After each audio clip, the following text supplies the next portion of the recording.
So what brings you to Khongtong? Did you hear about what? Yeah, Ajahn Martin. Oh yeah, he used to. Yeah, he told me some places to come. So you've been also to. Well, what is his name? What is this monastery in Virginia? Forest Dhamma. So you stayed there? Huh? Yeah. But mainly I stay at Wat Nat. What? Wat Nat is the main forest temple I go to in the Wat Nat. Yeah, I know Ajahn. Yeah, I mean it has been a long time. And how do you know about this place? I've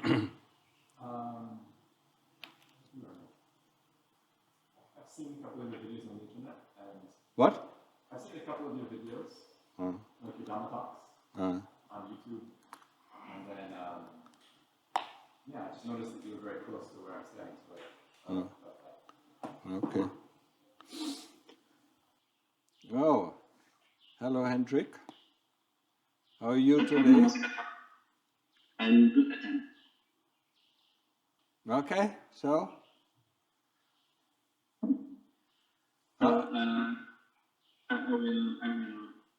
So we might start by let's all namaskar to Ajahn 3 times.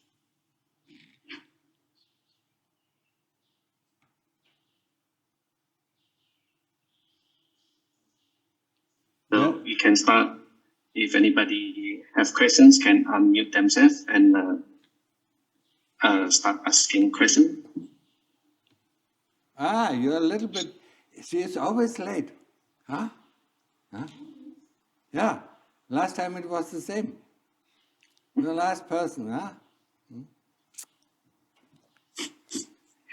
The Ajahn has to wait for the disciples to come, huh?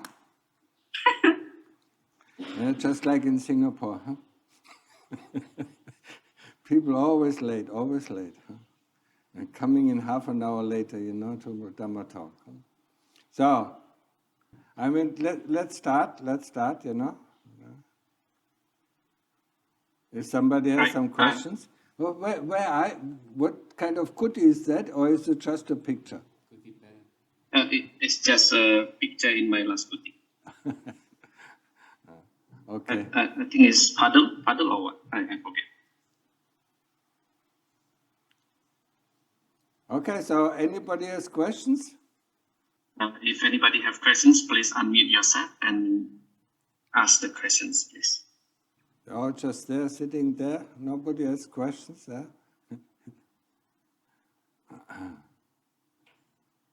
So, Ajahn Martin, can I just ask, my niece is getting married, so I was wondering what kind of wishes a Buddhist can send to this new couple. They are Christians, but I don't know what can I say in terms of supporting each other as a couple, and then maybe a new family, and also the life as they go on in the challenges they face when they begin a new life together. What kind of wishes can I suggest for them? I really don't know. Sorry. I mean, if they are Christians, I really don't know. Yeah, I mean, if they are Buddhists, I would say, I mean, they should practice, yeah, every day, yeah, and do the daily reflection. That's what I would suggest to them, because I mean, you're from Singapore, life there is quite tough, yeah. And you find a lot of challenges, and if you don't have a calm mind, yeah, I mean, it is very difficult to face these challenges. And if you don't know what you're doing, because, I mean, you're on automatic, yeah, on automatic programming, I mean, then you just react to the situations, yeah. And there's nothing that you really can change, yeah. Without a little bit of sati, and samadhi, concentration and awareness, I mean, there's nothing that you can change in your life. Yeah, you just react. Yeah, according to your karma, you react according to your karma, and you deepen your karma with this. Yeah? If you don't have sati, if you develop concentration, samadhi, and sati, I mean, then it's a different story. And if you develop some wisdom, by the daily reflection. I always, to everyone, in the world, I say, see what you're doing, why you're doing, and what is the effect of your doing, what you're saying, and why you're saying it, what is the effect of your saying. This is the most important thing, Otherwise, we are just robots, in a biological suit, That's it, Okay? Second question. Is it okay? Yeah. I think I have this challenge also ever since I accepted Buddhism, that sometimes maybe we talk about anicca, dukkha, anatta. Sometimes maybe I too readily apply this to things that happen around me. Things are impermanent. When something happens and then, things are impermanent. But sometimes, or out of control, anatta. So I have to accept it. So is this the right level of practice? Because is it too easy to say that everything is anicca, anatta, or should I be going deeper into seeing things? Because sometimes the words, the phrases I use, the responses I give to people I communicate is, they know straight away that, some Buddhist sayings is going to come out from her mouth, something like that. So I'm just wondering how to monitor myself, or is it a lack of investigation? I'm not very sure. Do you understand my question? Yeah, I do understand, the first thing, that every one of us should realize is, we don't teach other people, we teach ourselves, So, you don't tell other people it's anicca, anatta or dukkha, we tell ourselves, whatever happens to us, and everything is anicca, anatta, and dukkha, You forgot dukkha, dukkha is the primary motive for us to do something, or to say something, We are not satisfied. We are dissatisfied in our heart. We are constantly. Sometimes it's unbearable, and sometimes it is just a very slight annoyance that is in our heart. Where we pick up our phone and look through what is happening in the world. So you should not teach other people about Buddhism. You should incorporate it within yourself. Look at the thoughts, anicca. They come and then they go. You cannot hold them. You can repeat them, but you cannot hold them. A thought comes and it goes away. A memory comes and it goes away. And most of the time you don't even have any control of what kind of thoughts come into your mind and what kind of memories come into your mind, because they come at random. And that's why you can say anatta. Whatever appears, whatever I know of, cannot be me. There's subject and object. This is something that is absolutely important to see. There is a feeling. The moment we say I feel or I think or I memorize, you're in trouble. Because there's a memory that has come up, that is a memory, and there's somebody who knows that the memory has come up. There's somebody who knows that there's a feeling come up, and then we can investigate the feeling. Otherwise, we are in trouble. When I say I feel like this, boop, end, end of story, and dukkha comes with it, But if you say there's a feeling, then we can say, okay, what kind of feeling is it? Is it a neutral feeling? Is it a pleasant feeling? Unpleasant feeling? What came before the feeling? And so on. So we can investigate it. So we use, as a practitioner of the Buddhist Dhamma, we use anicca, anatta, dukkha. Some of us use anatta a lot, some of us use dukkha, and some of us use anicca. Whatever appears has to disappear. Whatever pain comes up, it has to disappear. Whatever sukha comes up, happiness comes up, it has to disappear. Because it's impermanent. That is the principle of anicca. All these things are impermanent. When you think about your life, it is impermanent. You grow old, I mean, once you were young, now you grow older, and sooner or later you will die, and then you will be born again, yeah? Maybe not as a human being, but as another, in any other realm. That is something, we constantly have to observe, yeah? And what I say, I mean, what I said before, observe yourself, I mean, know what you're doing, why you're doing, and what is the result of your doing, because that brings a lot of changes in your life. That makes your life actually, much more bearable and much more happy and much more contented, yeah?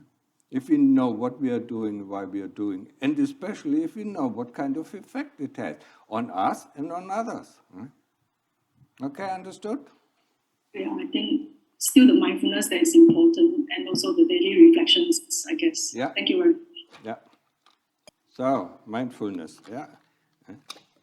I'm talking always about awareness, yeah. Mindfulness, the mind is full of one thing, yeah. Awareness, yeah. The mind is aware of everything that is going on. Huh? And that is the true meaning of sati. Yeah? So to translate it with mindfulness is actually quite wrong. I mean, Lungta Mahabodhi said one time, yeah? He said one thing, and that's only when I understood, I mean, because always, I mean, when I came from the West, I thought, sati is mindfulness. Yeah? And then he told, in the morning, yeah? The person who has sati, that moment he has sati, there are no kilesa. Huh? And that's when I understood, yeah. I mean, it's actually mind emptiness. It's not mindfulness, yeah. The mind not full of one content, of one object, yeah. It's completely empty of any occupation, yeah. It's just aware of what is going on. Okay, so next question, yeah. Hendrik. Next question, please. Huh? You have to manage a Zoom session, yeah? How many people are there anyway attending the Zoom? I mean, the setup is also not 19 is 19 people. 19 people. Ah, Holland. Yes. Hello. How is your little baby doing? Oh, she's doing very good. Her teeth come through, I think, so the nights are a bit Painful. difficult. But yeah, it's funny to reflect on how a baby grows and all the struggles she's in. Yeah. I mean, remind yourself constantly that, in your next life you go through the same struggles. Oh, yes. Terrible. That is the best thing, a Buddhist can do, if he becomes a little kid, if he has a little kid, to see him grow up, and then constantly reflect, that's how I'm going to be in my next life, yeah? Because we are not born, with the age of 20, we are born, at the age of 0, yeah? Where we have to, first, you saw it, first moving the hands, then moving the legs, yeah? The next time, she learns to walk, and then she learns to talk. 16 years until we can use this body, yeah? Everybody forgets this, yeah? And the 16 years are the most difficult years in our life, yeah? One of the most difficult. If you have good karma, and it's still one of the most difficult, to grow this body to full strength, yeah, and to learn all, yeah. It's amazing how long it takes us, to get complete control of this robot, of this biological suit, or whatever. I call it biological robot, yeah. The chitta has to take care of it, yeah.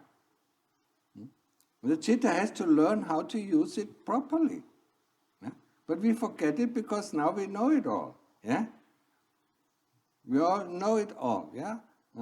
And we forget that, in the beginning of our life, that's what is so good, about when we go back in time, I mean, look at, when we were 1 year old, or 2 years old, or 3 years old, or 4 years old. Yeah?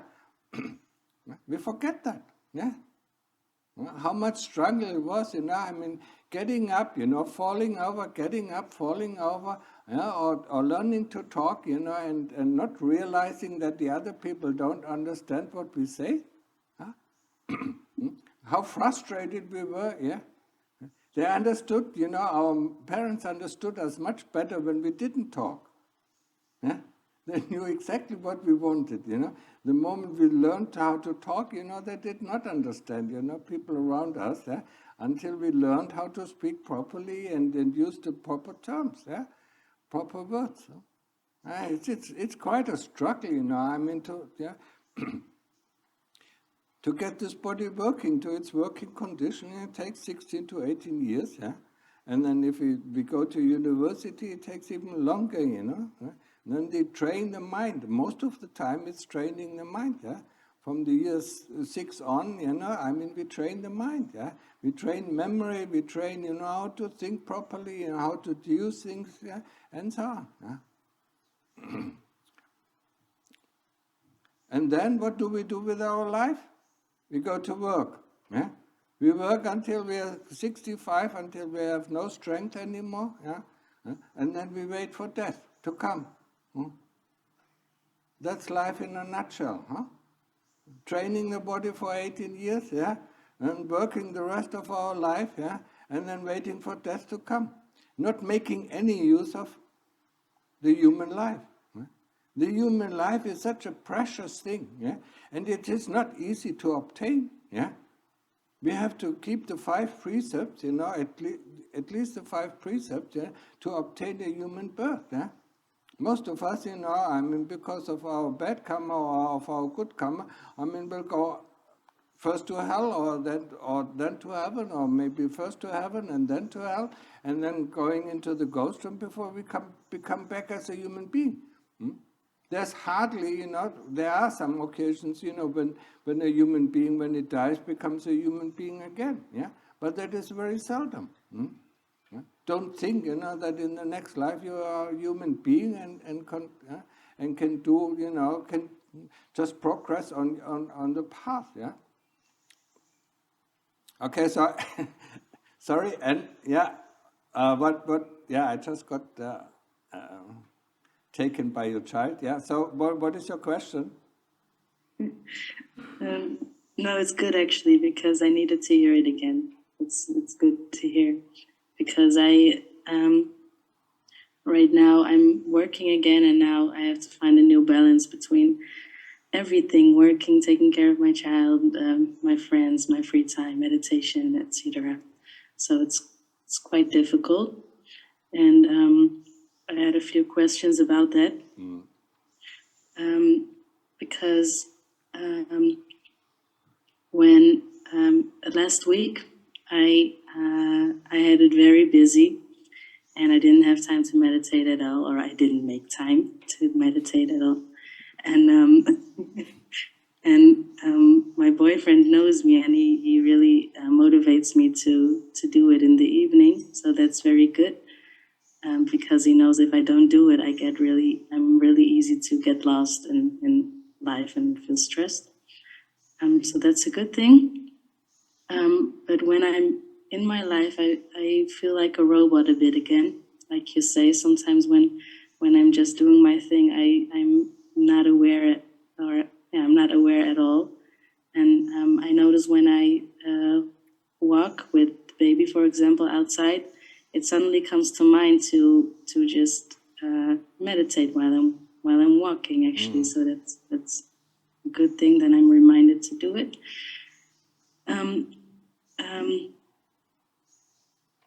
But this way, I feel like I'm a bit stuck, and but I don't really have questions about my meditation because I didn't really practice much to have a question about that.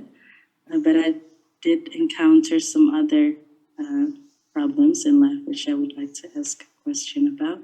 Go ahead. I was just wondering, my parents got divorced when I was young, and it was quite problematic. And for me, when I was younger, I had some anger and sadness about how it went. But right now, I don't really have it anymore. I understand, like, my parents had issues as well, and they tried the best they could do at the moment, and well, they make mistakes like all people do. I don't really feel much anger or anything. I feel kind to them.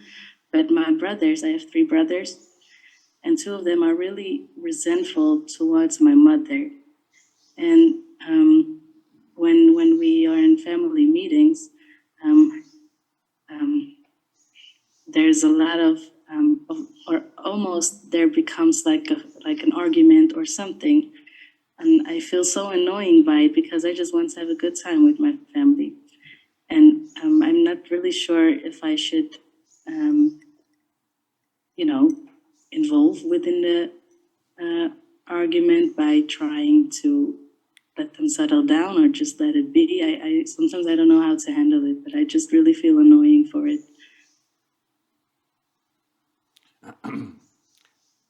Try, but you would need a lot of samadhi, concentration. Try to take yourself out and see what is happening.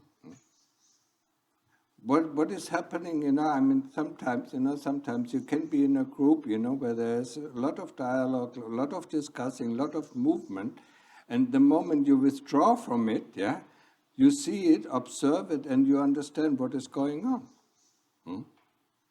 That is a way, not to get annoyed, but get interested, get interested in your concentration. Keep your concentration on the breath, or on the Buddha, If somebody asks you something, just give a short answer, I don't see it this way, Say that, and then retreat back, back in yourself, observing, Through observing, we learn. Through acting, we don't learn. While we observe, we see what is going on. And it can be really amazing. You can be completely, can be completely peaceful and calmful, while the rest of the people around you are completely up in arms, or enraged, And you see what is going on, And you see, the disharmony, and you understand why this disharmony is there, And that is the way, but you need some practice, my dear friend,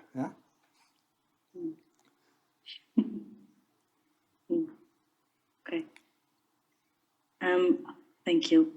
Another question was, well, like I said, I'm quite busy the past time, and sometimes because I have quite a few friends which are really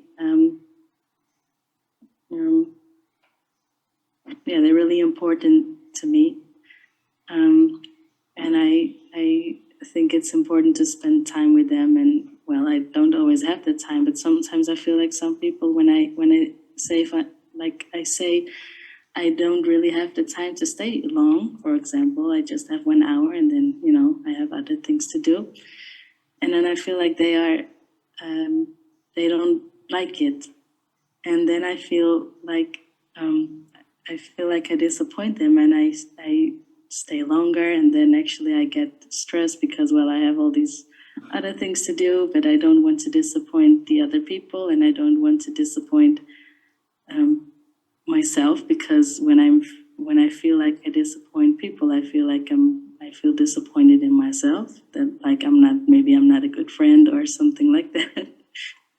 And I don't really know how to have a good balance in that, or how, I have problem with saying no to my friends when I don't have time or anything like that. I don't know when it's all right to do that and when it's not. Learn how to say no. It's important, to say no. Sorry, I don't have time. Or use the same principle. To withdraw, even when you're with your friends, to withdraw inside and see what is going on. You might understand your friends better, if you withdraw. If you don't do something actively, but withdraw from yourself, withdraw from the situation, just observe it.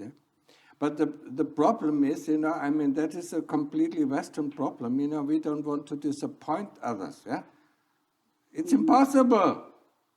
We don't want to hurt other people. It is impossible. It's their problem if they get disappointed. It's their problem if they get hurt. Yeah, don't hurt my feelings. First of all, it's not my feeling. Yeah, it's a feeling. Yeah, and whatever you hurt, I mean, whatever you disappoint them is their expectations of you. Yeah, and there's no way that you can. Yeah. I mean, ask any couple, who is for 20 years together, I mean, you are not perfect, yeah? You are yourself, you try to be amiable, and that's it, yeah? But you don't give in to other people's demands, yeah? Don't do this for me or do that for me, because then you're my friend. If you don't do this for me, you're not my friend, yeah? Or in a relationship, what my experience is, if you don't do this, you don't love me, and so on. Yeah, I mean, it's all BS, yeah? And learn to say no, yeah? And especially, examine, are they really friends? Do they help your progress in your practice? Or do they take it away, I mean, are they on the 5 precepts? Or, are they good human beings, Do they help you in your spiritual way, yeah? And if not, I mean, just face it out. Yeah? You don't have to be abruptly, just face it out.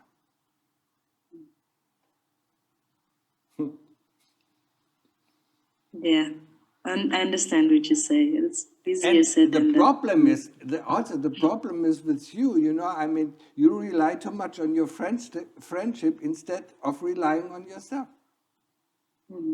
Yeah, that's true. You're insecure of yourself, yeah? That's why you need friends, yeah? I mean, the more I'm insecure, the more friends I need who tell me, yes, you're a good person, yes, you're a good person. What do the other people know about myself? Nothing, huh? So our insecurity drives us, to have friends, they comfort us, and sometimes they don't comfort us, but, we can live with this, yeah? I mean, your insecurity comes from your distance to your true self, yeah? Yeah? And the more you meditate, the less you need anything. Yeah. Okay. Okay. I had a question about what is the... I read something about a woman can never become a Buddha. A what? A woman. Buddha? Oh, a woman. Yeah. Or become a Buddha. Yeah.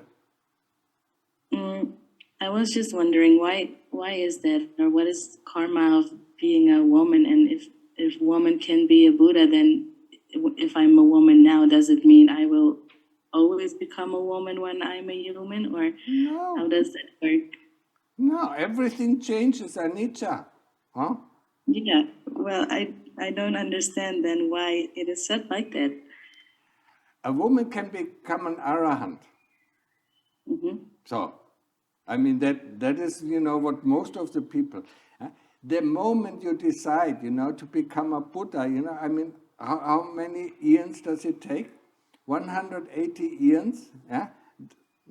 180 eons, yeah? Uncountable times to become a Buddha.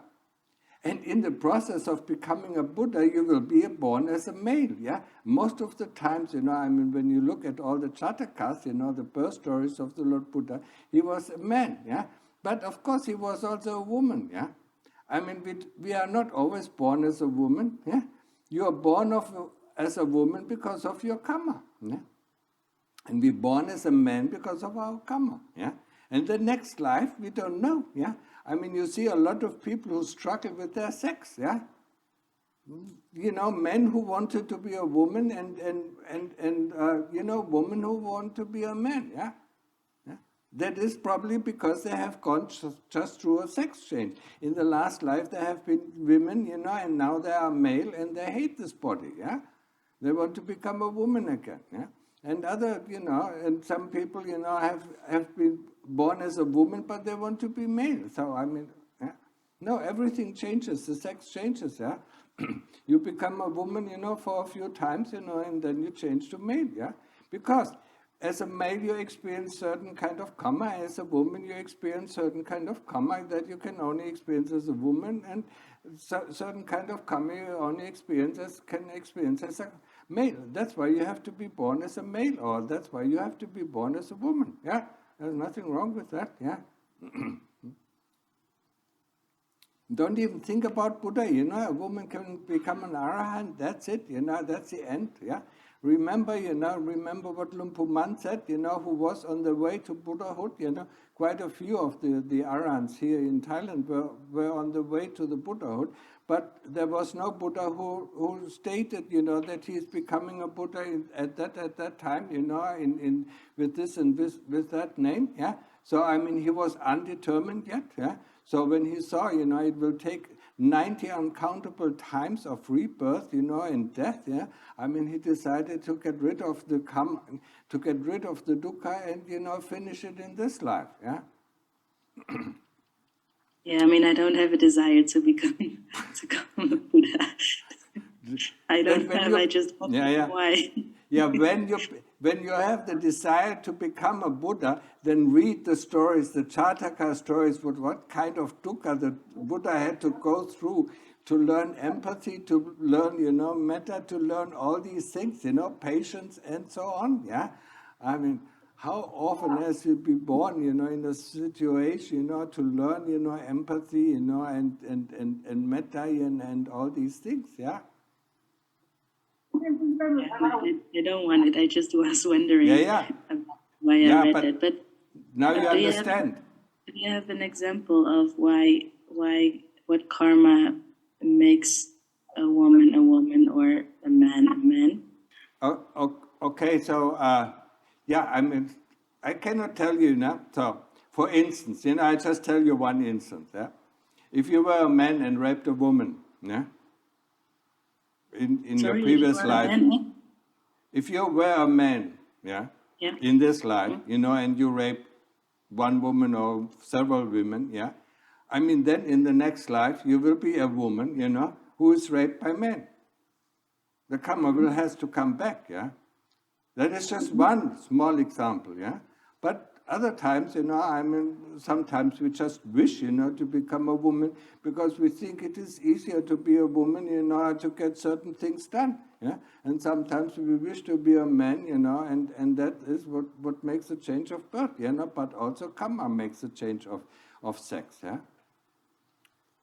Don't worry too much about it, use, I mean, a woman has certain qualities, a man has certain qualities, I mean, use the qualities for your spiritual development, yeah?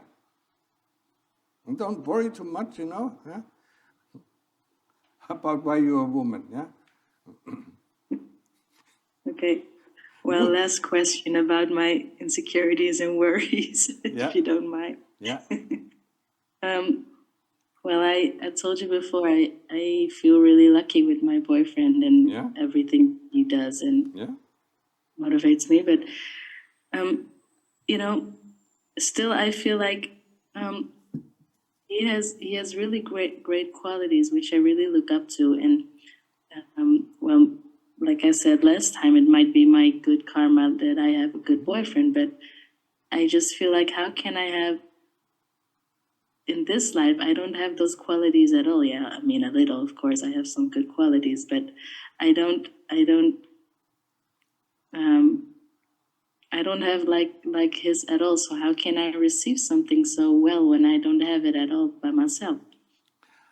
Sometimes, we see certain things that we need to develop. So, I mean, look at the qualities that your boyfriend has, yeah, and then start developing them, yeah.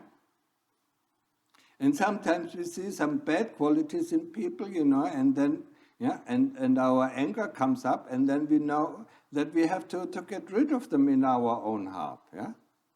That, and of course, you You have earned this, you know, you have earned this. You don't know how long it lasts, but you have earned this for a while, you know. So, I mean, appreciate it, you know, because of your karma of your last life, yeah.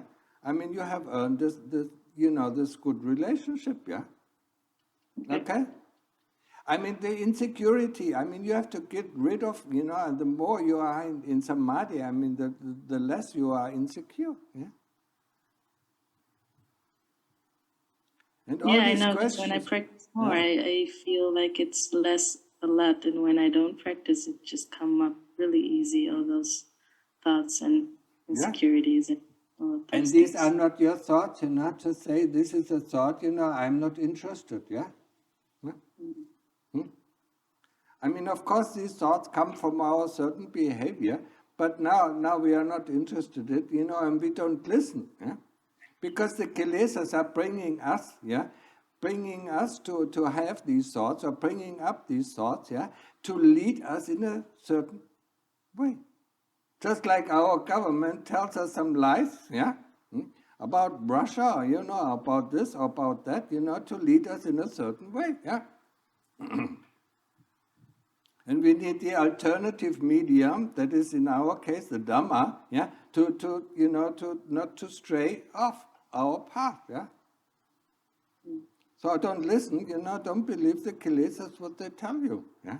Believe your heart, yeah. And the heart, you know, has a voice, you know, that is nearly it is hard to hear. Yeah? It's only when you're completely silent, yeah, when there's no activity in the brain, then you hear the heart, yeah. And if you need to know what kind of action is good, you know, I mean, yeah. Am I with my Buddha or am I with my breath? You know, then I'm on the right path, yeah. Huh? Am I within the 5 precepts and I'm on the right path, yeah. And do the daily reflection. I'm sure that you forget about it, yeah. Yeah, you see what is going on, yeah. And don't pay too much attention to these thoughts of insecurity, because the moment you believe it, it becomes stronger. And you want to become weaker and weaker and weaker until there's nothing left of it, yeah? You understand that? Yeah, I understand. Okay. Thank you very much for your time and your motivation again. Okay, yeah. Until the next time. Yes. How is Holland at the moment? I wouldn't like to live in Europe, you know. I mean, it's getting worse and worse and worse. I mean, if you have a hard winter, you know, I mean, there's hardly any gas supply or oil supply, you know. I mean, for most people, you know, will have dire straits, yeah, live in dire straits. Yeah. Anyway, everything becomes much more expensive now, yeah. Yes, it does. It's true. But for me, I'm lucky to have a okay life, so I'm not too led by it. And that is because of your karma, yeah. Good. So next question, next person. Okay, so the next. Anybody? Yeah, please attend. The next question, yeah. Next question, please. And if there are no questions, you know, I mean, you can read the questions that were submitted before, yeah? Oh, okay. While we're waiting for another question, so I just read from the email from Jamie. There's 3 questions. The first one, are there substances known to promote mindfulness? Could you please provide examples? Additionally, do nicotine and coffee have mindfulness enhancing effects? And are there other similar substances worth noting? Is substance then increase mindfulness like coffee or nicotine? No. I mean, there are no substances. I mean, it would be great, you know, yeah. That's why, you know, when people ask me what you need, then I said, you know, I'm going to the market, do you need anything? And I said, yeah, buy me some sati. Huh? Because that, you know, you cannot buy sati, you cannot buy substances that increase sati, because sati is it is the awareness that you develop within your heart. Yeah, it's just a little child who is too lazy, to learn to walk. Says, can you buy me something, that makes me walk faster, or learn to walk faster? No, there is nothing, except for practice. Yeah, staying with the Buddha, staying with it. Yeah. Of course, coffee does have some effect. Tea has some effect on the body. Yeah, nicotine has some effect on the body. Yeah? If we are tired, if the body is tired, these substances help. Yeah, but don't ask me. Yeah, about this. Yeah, I drink coffee. I drink Coke. I drink. Now I don't drink it anymore so much. Yeah. I used to drink a lot of Coke, yeah, just, because of the caffeine inside, yeah, because I wanted to stay on for 16 or 17 or 18 hours, yeah. But now I don't use it so much anymore, yeah, coffee, nicotine, yeah, and so on. Yeah, all these drugs, have good side effects and bad side effects, you have to, you have to look at your body, how does it react to these substances, yeah. Observe your body, there is no one for all, yeah. Everybody reacts to medicine differently, yeah.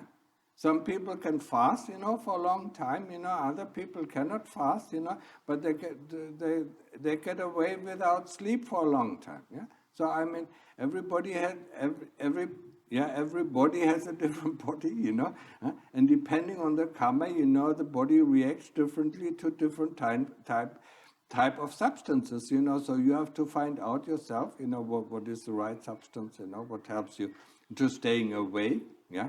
But there's no substance, that increases mindfulness, or awareness, yeah.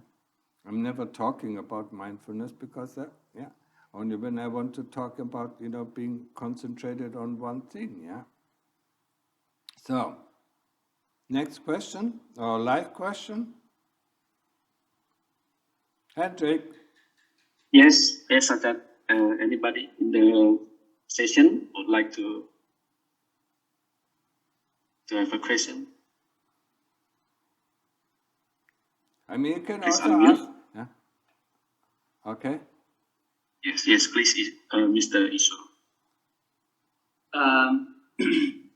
I was having this question about the impermanence of consciousness, and whether we can notice it. Of course.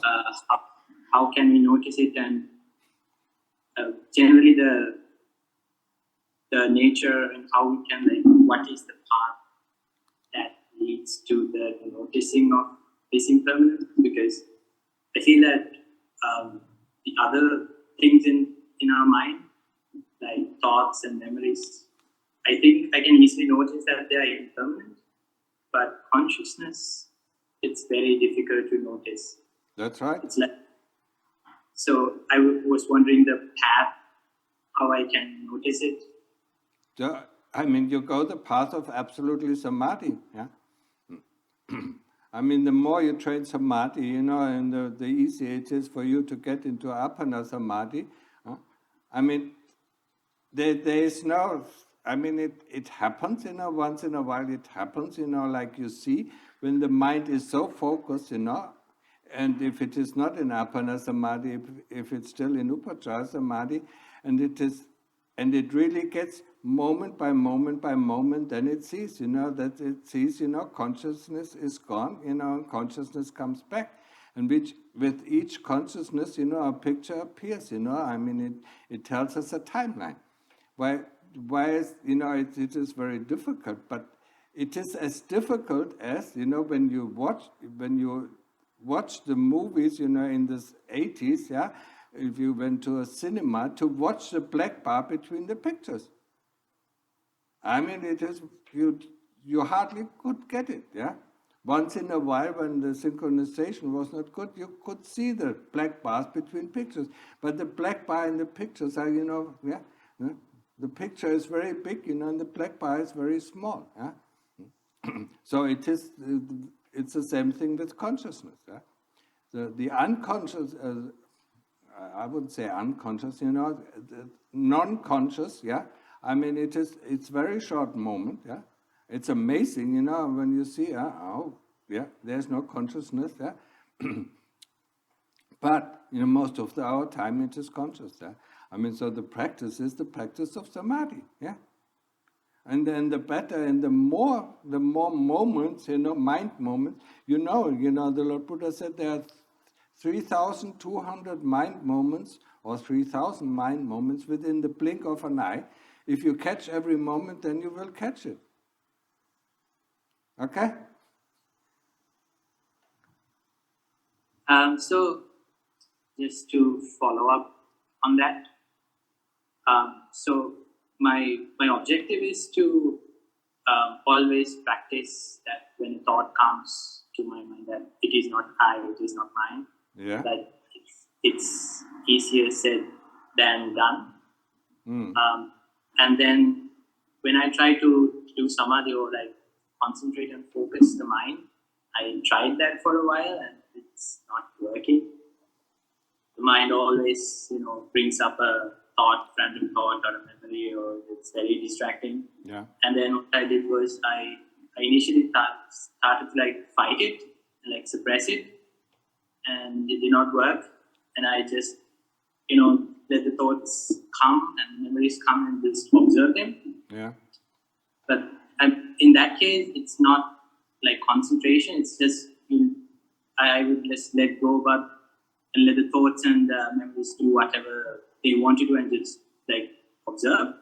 But that is not samadhi, right? So my question is, how do we? I just want a little bit of help in navigating the meditation and how to deal with this unruly arising and falling away of thoughts and memories. Remember how you learned to walk? You got up, you fell over, you got up and fell over, you got up and fell over, yeah? I mean, it's practice, yeah? And there's one thing you can do within your life, yeah? I mean, reduce the time that you spend with your smartphones, yeah? If you don't need it, forget about it, put it somewhere in a drawer, yeah?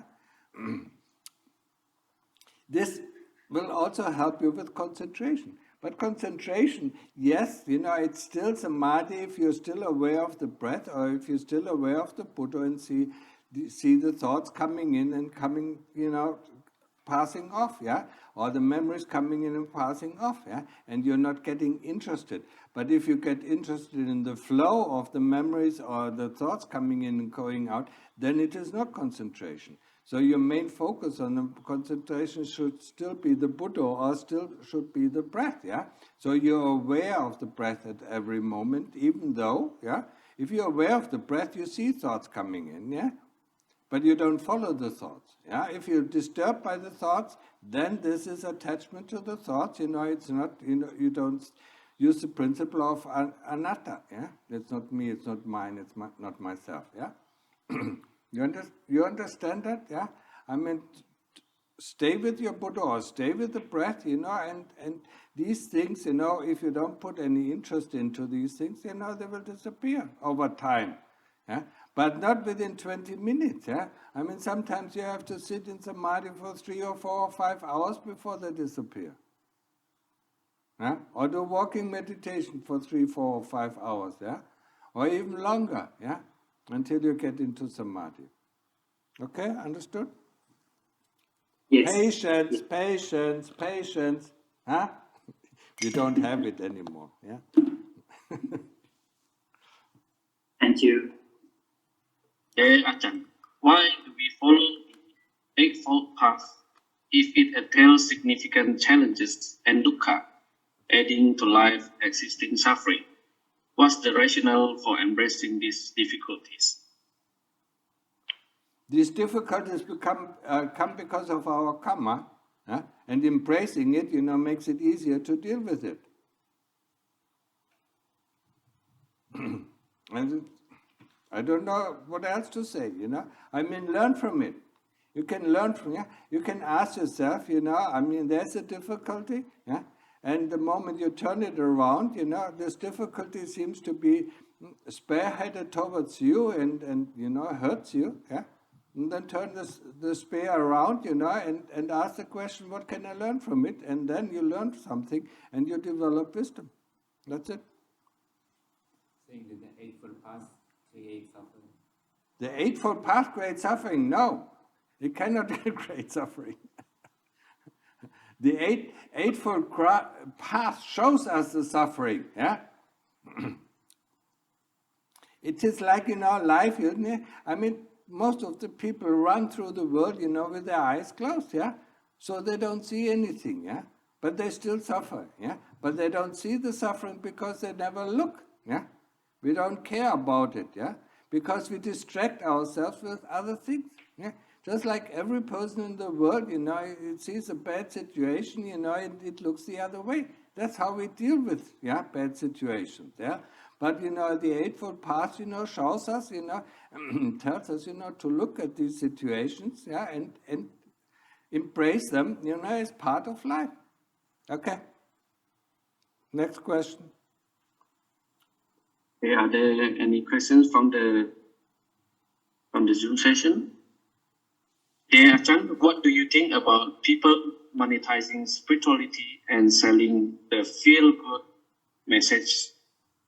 What? Nowadays, the messages. That's bad karma. Yeah, I wouldn't do it. How do we know it is a genuine teacher around? We only know it in our heart if it is a good teacher. I mean, if somebody sells us the teaching, you know, don't go there. Yeah? Because it's not the true teaching. Yeah? If somebody offers courses, you know, yeah, that costs, you know, hundreds of dollars, you know, I mean, we just don't go there. Yeah? I mean, Dhamma has a, you know, Lungta Mahabodhi always said, Dhamma has a value, yeah, that is beyond any value in the world, yeah. If you start to sell it on the market, you know, then it becomes useless, it becomes worthless, yeah. So that is the first thing, yeah. The other thing, you know, I mean, your heart depicts, you know, what is genuine and not genuine, yeah. And I mean, if you're with a teacher and you don't know, you know, I mean, look at, you know, I mean, is he following the path? Is he following the Sila, Samadhi, and Panya? If he's doing, you know, I mean, listen to him until you find, you know, that he's not going to help you with your spirituality. Yeah. Okay? Okay, and the last one, how do we practice filial piety towards abusive mother? What? Family connection with abusive mother. With abusive mother, yeah. I mean, it is of course your karma. You know, you have to realize it's your karma to be with an abusive mother, yeah, or abusive father, yeah. And this abusiveness is still within you. So you remedy within yourself, yeah, being abusive of other people, you know, and then you can live with your mother. You know, you see how much she suffers, yeah. I mean, this abusiveness is born out of dukkha. Yeah? She has to suffer a lot to be abusive. Yeah? Making other people, you know, I mean, we talked before about it, you know, insecurity. You know? It's born out of insecurity, it's born out of fear, you know, whatever. Yeah? I mean, reduce the abusiveness within yourself, yeah, until there's nothing left, yeah, and then you start to understand, you know, what the people are doing. Of course, it's not easy if you don't practice. Everything that I say, you know, if you don't practice, you know, it's worthless. Because you cannot do it. Understand? If there are no questions from the audience, you know, then we can ask some questions that come through our email. Yeah? My mother has been diagnosed with a stage 4 pancreatic cancer. Stage 4 cancer. Yeah. And the doctor has informed she have only 3 months to live. Yeah. How can I help her during this challenging time? Yeah, I mean, you can comfort, you know, you cannot comfort her body, yeah, but you can comfort her mind, yeah. I mean, you know, telling all the good things that she did in her life, yeah. So prepare her for death, yeah. And try to make her make her mind calm, that she's not worried about it, yeah. I mean, read some of the Buddhist stories, whatever you can do, yeah. But try to lead her on the path, yeah. Also on the path to mindfulness, to concentration and mindfulness, so that she know what is going on, yeah. That's the only thing that he can do, yeah. I mean, he can chant, if he can chant, yeah. Some of the Buddhist chants, I mean that, normally it relieves people, of stress and worries and fear. Yeah? But also, reading some of the Buddhist stories, yeah. There's a lot of things he can do. Yeah. Next question. The same person? Yeah. Doesn't matter. Yeah, I mean, you don't have to say it's the same person. Yeah, follow up. Saying that if the mother will die, yeah, and if she passed away, my mom has asked that if she passed away, we would hold a 3-day wake, like a ceremony, yeah, and scatter ashes at the sea. Yeah. Should I arrange for a monk to perform the chanting during the ceremony or ash scattering ceremony? Yeah, I mean, it's of course, if he knows a monk, who is willing to do that, yes, it's fine. Yeah. Yeah, also arrange a monk, before she dies, yeah.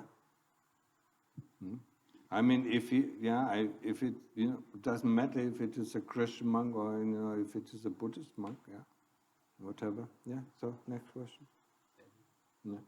Okay, so no more questions. Are there some questions here from the audience, yeah? Yeah, you all see, you don't seem to practice a lot, so there are no problems arising in your practice, yeah? Only people who practice a lot, I mean, will face difficulties with their practice, will stumble upon this, stumble upon that, and I mean, how to face it, yeah? Huh? Sila, Samadhi, Panya. I mean, when we are here in the monastery, we keep at least the 8 silas, yeah? And then we learn the Samadhi, it is important, yeah? I mean, it's important to develop this sati, this awareness, and that's why I stress it, yeah, because people can get extremely good concentration, but they have no sati. Samadhi is not only concentration, yeah. Concentration is, I mean, like I did in the last talk. What did I say? I mean, you concentrate on an object, and sati knows what is happening to this object. So, you concentrate on the breath, and sati knows, what is happening to the breath. Eh? Or you concentrate on the Buddha, and sati knows what is going to happen with the Buddha. Is it slow? Is it fast? Is it detailed or not detailed, or whatever it is, And you can learn that if you don't understand what I'm saying. You can learn that, sit at your kuti and observe the animals, be it ants or squirrels or whatever, yeah? Observe them. That is the power, That is the power of sati, observing things, and knowing what they do. And we don't have to form ideas about what they are doing, because we see and understand and know what they are doing. Yeah? When the squirrel, jumps from one tree to the other, I mean, we don't need our mind to deduce that it jumped from one tree to the other. We saw it. We understand it instantly. And that is the same quality that we need to develop, when we practice Samadhi. A lot of people don't, I mean, yes, with concentration we can get calm, and that is all what the people want. Yeah? Yeah, it's just like a happy pill, we swallow the happy pill, they come out of Samadhi and everything is the same. Nothing changed, they haven't developed the sati. Yeah? And if you understand what Lungta Mahabodh teaches, sati panya are the only weapons that are the only weapons that can defeat the kilesas. Yeah? I mean, samadhi is concentration. Yeah?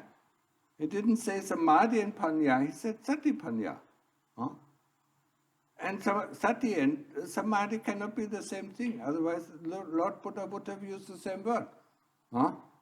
So sati is a knowledge, it's a knowingness of the chitta. And when you go into appana samadhi, it's a pure knowingness that doesn't know any objects. It's still there. And that's what is left over when you go into Nibbana. This pure knowingness, that is eternal. Yeah? Has no beginning and has no end. And that's what we have to develop when we samadhi. And samadhi we train, maybe in the beginning for 1 hour, then we go on for 2 hours, then we go for 3 hours. And the longer we sit, the more we have to start to investigate dukkha vedana, and painful feelings. Yeah? Where are these painful feelings coming from? Yeah? I mean, that is what makes us stop. That is what makes us change the positions. Yeah. Painful feelings. Yeah. We do samadhi, we change our position. 5 minutes later, we need to change our position. 3 minutes later, until we get up. Yeah. Don't change the position. Just stay with your breath and investigate what is pain. Yeah. Where is the pain? Is it in the what is that? Is it in the skin? Is it in the tendons? Is it in the flesh? Is it in bone? Is it in the muscle? Where is the pain? Because when we get up, there's no pain. Huh? Where did it appear from? Yeah? If you cut your finger, no matter what position you're in, there's pain. Huh? But, when we get out, so we think, that is relief of pain. Huh? That's how to overcome pain, just by getting up. No. Huh? This pain comes from something, we need to understand where it's coming from. Huh? So that's why we investigate, of course. Yeah? If it becomes excruciating, then you pull up your white flag and says, okay, I'm defeated. Kilesas, you defeated me. Yeah? But next time, I will fight on. Yeah? That's how you will win in the end. Yeah? I mean, remember, the fight, with the kilesas is the fight, you go into, look, the Mahabodha said, it is like the fight of a newcomer with a champion in a boxing ring. Yeah? And you go into the boxing ring, boom, you got out, yeah? And over time, you learn how to box, You see the moves, you observe how the kilesas are moving, how they trick you, and you duck it, and then you give him a blow, yeah? And then he's knocked out for a while. And that is amazing, when he's knocked out for a while. Oh, where is he? There's nowhere to see, yeah? Until he comes back, when he comes back, and then he knocks you out again, yeah? That is the fight, yeah? If we give in, to every whims, of the kilesas, we will never succeed. Yeah? So we have to fight, yeah? But fight in the right manner, yeah? Not enduring, yeah? Investigating. Not enduring the pain, yeah? But investigating the pain. Really concentrate on the pain and ask yourself, what is pain? How does it feel like? The first thing, with any kind of feeling, how does it feel? Feel it in the whole body. Yeah? Okay, now where is it? Yeah? Where's the location? Then go to the location with your samadhi, with your concentration. And then, look where exactly is the pain. Yeah? And if you do it correctly, it vanishes from one point and appears in another point. Yeah? And then you go to the next point and do the same thing, yeah? Until it shows you where it's coming from. And that, yeah? Only when you see where it's coming from, with your sati, with your knowingness, yeah? Then you understand what is pain, yeah? And you can overcome it easily. And the best thing is, just to sit for 2 or 3 hours and it will come, yeah? No problem. Yeah? And the longer you sit, and the same thing is, when you do walking meditation, tiredness is coming. And then investigate, what is tiredness? Huh? The mind is tired of being with the Buddha or with the breath. That's all. You lost your interest in the Buddha, you lost your interest in the breath. Don't get fooled by the kilesas, yeah? They're constantly telling us one thing, and we say, yes, my Lord, yes, my Lord, yes, my Lord, yeah? We want to become the master. We don't want to be the slave, like the rest of the world is the slave of the kilesas, yeah? They just do what they think. Huh? And where does the thinking come from? From the kilesas. Yeah? They want this, okay, yeah, let's get this, yeah. I don't like this, yeah, okay, I don't like it, yeah. I like this kind of food, I don't like that kind of food, I like this country or that country, I like this or that, I mean, yes, we always say yes, huh? We never we never resist the kilesas, yeah. We always go for it, yeah. We always believe our thoughts that they are real, yeah. No, they just come up and go, yeah. If you don't pay attention to it, it's gone. And you can't even remember what kind of thought it was. Huh? So why pay attention to it? Huh? And why follow it up? Huh? This is where we need determination and patience. Huh? Thought comes up, let it go back to the Buddha, or go back to the breath. Memory comes up, let it go, don't be at all interested. Huh? Sometimes just sit there and say, no interest, no interest, no interest, no interest, no interest. Huh? Do something, Huh? Otherwise you won't get anywhere. Huh? Persistent and effort, yeah. Well, there are also, enlightenment factors. Huh? Samadhi, concentration, There are enlightenment factors. So, use it. And with this I end, I mean, it's long enough, It's over now, so if there are no questions, yeah, Hendrik, we end the Zoom session, yeah? Okay, so do we allow last questions or we end the Zoom today? Yeah, if there's a last question, can I ask? Okay, anybody? Okay, so if there's no questions, then we continue to pay respect to Ajahn, and we close today's and question sessions. Now we pay respect to Ajahn. Normally I want to see the one who speaks. I cannot do it from the host can do it. Okay, bye-bye.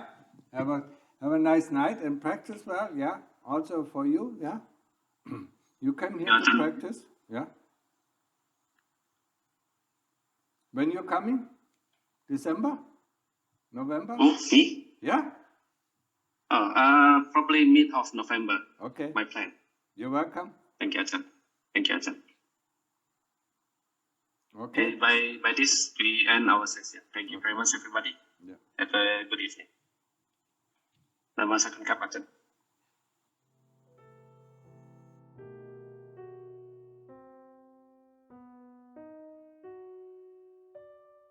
Okay, you go back to your kuti and practice.